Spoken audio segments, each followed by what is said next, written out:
Les dangers et les excès de certains sites Internet. Le tribunal de Paris se penche aujourd'hui sur le cas de sites néo-nazis et la possibilité de les interdire. Sujet très controversé car jusqu'à présent, la liberté est totale sur le net. Loïc Delamornay, Didier Dard.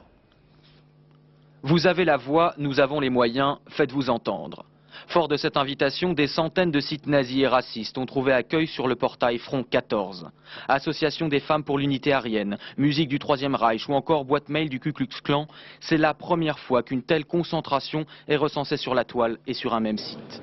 À Paris, les associations antiracistes ont vite réagi, dépêchant pas moins de 15 avocats pour porter plainte.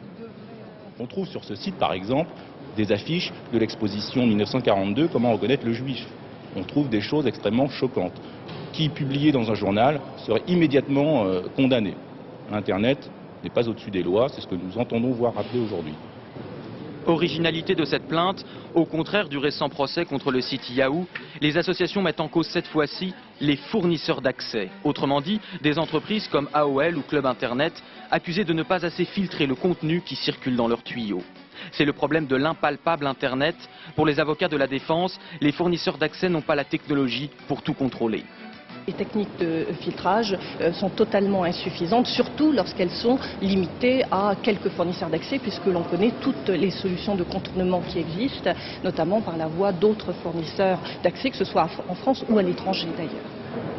Avant de prendre sa décision, le tribunal entendra des experts sur les techniques de filtrage. Mais la justice prendra aussi l'avis de sociologues et de philosophes comme Alain Finkielkraut.